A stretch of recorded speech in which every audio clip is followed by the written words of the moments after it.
no one over the age of 12 or with an IQ over 90 seriously believes that the Russians are going to invade anytime soon. And do keep in mind, Kharkov is a majority Russian city, a Russian-speaking city. Most people here have family members who are Russian living in Russia across the border. And so if something were actually happening, we would get the noise of it, you know, the rumblings, the rumors.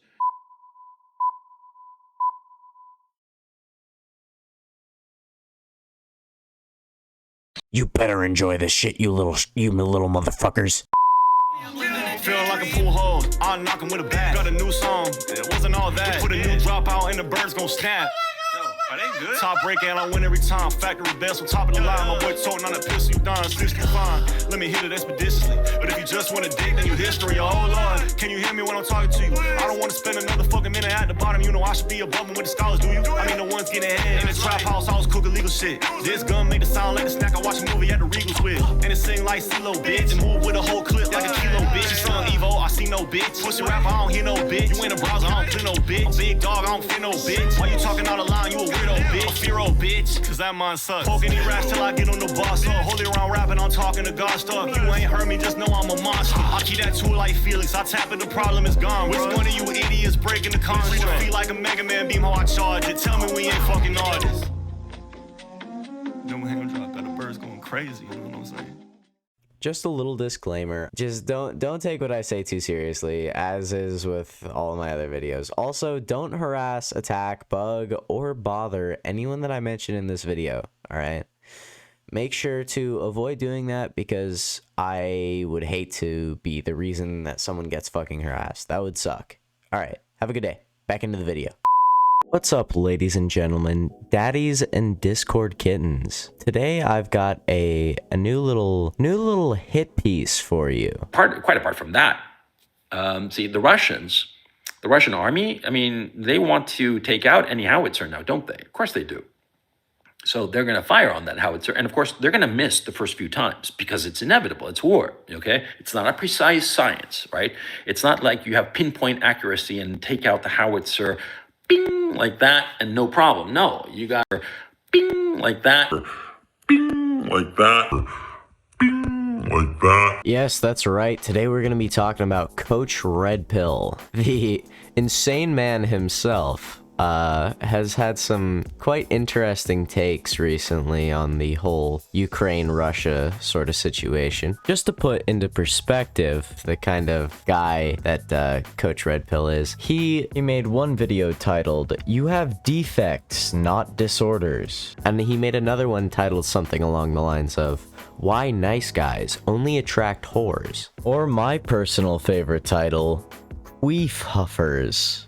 And, you know, just from that, you can kind of, like, it's not even an insult to say that he genuinely targets incels with his prior content about women, you know? He's just an all-around sort of weird guy. Like, he's just a strange man. He's not someone that you should at all take seriously, in my opinion, because he's kind of crazy. But in short, he's recently come under fire and actually, I think, been evicted from the hotel that he was staying at in Kiev, Ukraine, because he has made some pretty controversial statements about the whole Ukraine and Russia situation. He had to move all the way to Kharkov. Now, I'm going to say something that a lot of people in Kharkov are going to be furious at me about, but I have to speak the truth, and I have to speak what I honestly think. There is famous video footage that's floating around of that shell or missile. It's not clear what it was, if it was a shell or a missile, or at least at this time, as I'm speaking to you, it's not clear because it happened at 8 a.m. this morning. Now, this shell or missile that destroyed the building there, the Citrus and the McDonald's that I was talking about before, that whole corner of the building, right on the central square of Kharkov. Well, if we're being really honest, hand to heart, I'm not really sure that the Russians did it. I'm sorry. At this time, considering what the Russians have done and how hard the Russian military has hit military targets but abstained from civilian targets, Ukraine. Cluster munitions kill a child and 2 other civilians taking shelter at a preschool. A preschool in northeastern Ukraine was hit on the morning of the 25th of February with widely banned cluster munitions, while civilians took shelter inside, killing 3 of them, including a child, and wounding another child. Amnesty International said today the attack appears to have been carried out by Russian forces, which are operating nearby, and which have a shameful record of using cluster munitions in populated areas. Amnesty International has confirmed that a 220mm Irgun rocket dropped cluster munitions on the Sonchko, sorry, I can't pronounce this, nursery and kindergarten in the town of Oktria in Sumy Oblast, where the local people were seeking safety from the fighting. The strike may constitute as a war crime. Considering how right now I am speaking to you in Kharkov, a city surrounded by the Russians, and I have running water, electricity, sewage, cell phone, internet.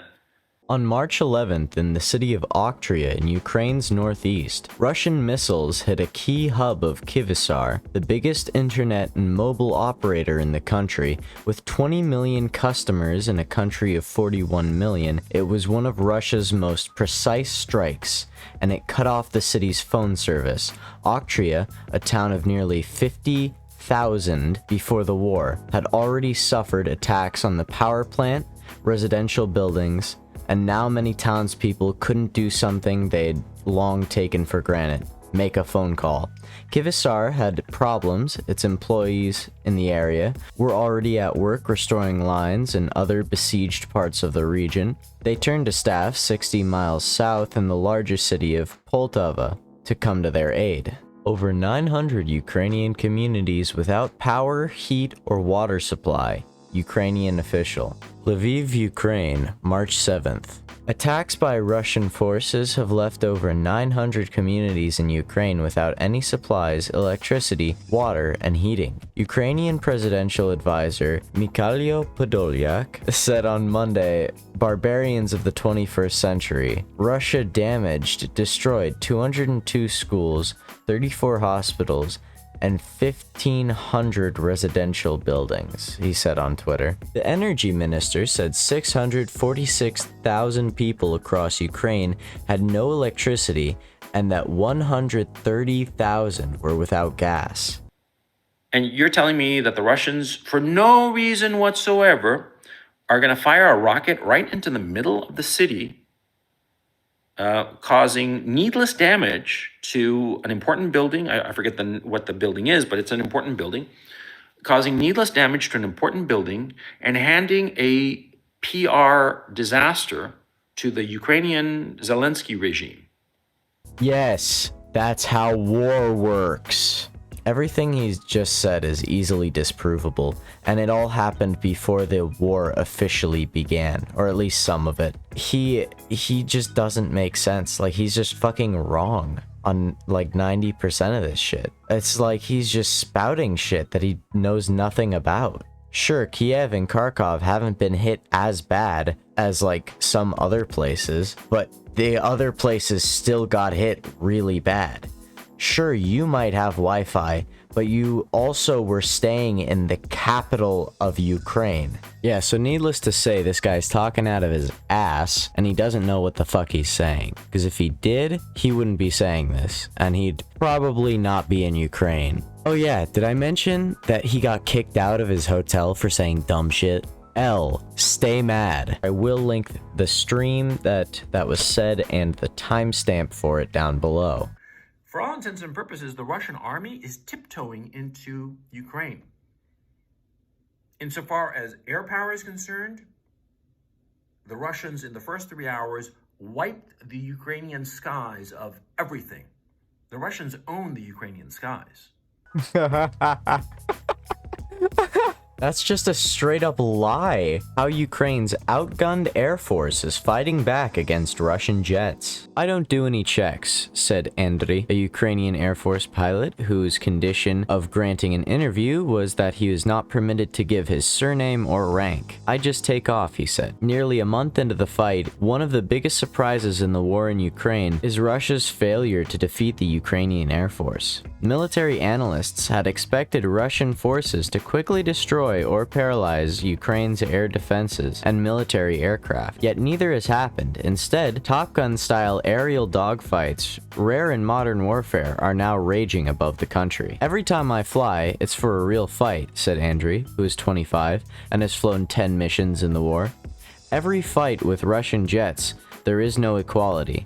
They always have 5 times more planes in the air. The success of Ukrainian pilots has helped protect Ukrainian soldiers on the ground and prevented wider bombing in cities. Since pilots have intercepted some Russian cruise missiles, Ukrainian officials also say the country's military has shot down 97 fixed-wing Russian aircraft. That number could not be verified, but the crumpled remnants of Russian fighter jets have crashed into rivers, fields, and houses. It just perplexes me as to how grown men can spout just like blatant misinformation. Like, dude, come on. You really expect anyone to believe that? They can literally just Google it. Within a couple Google searches for articles, they can read the opposite of what you're saying. You could have Googled it. Not even that, dude. You could have gone outside or gone outside the capital of Ukraine. It's kind of funny though, because the way he gets you into a lot of his content, I've seen it happen before with like other like super like just weird incel-y like YouTube channels. What they do is they'll start with a certain thing that's like kind of based, right? Like say why you should wait to have sex till marriage. It'll start with something like that I'll be like, oh,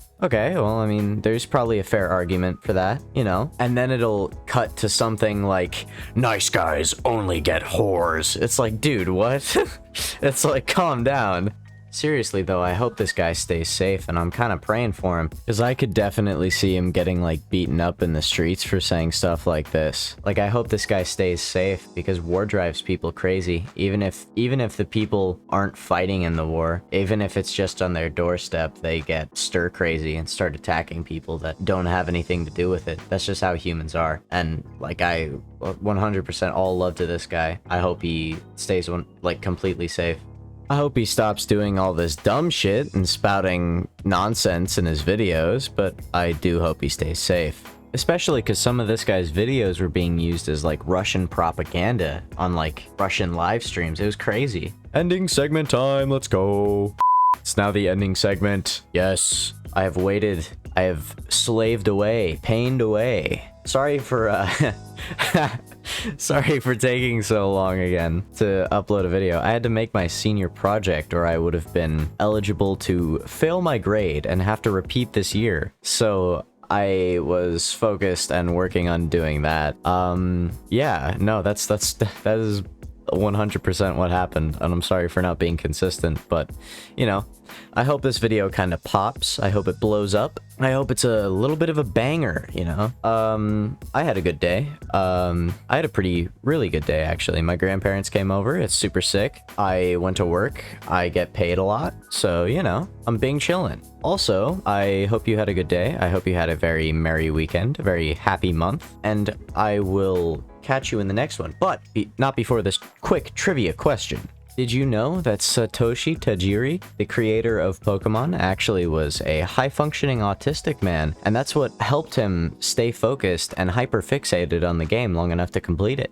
He also had a fascination for bug collecting. Oh, P.S. By the way, I link all the music that I use in my videos down in the description. So if you are ever curious as to what song I'm using for a intro, outro, or even background music, you can go check down there and look at the respective creators.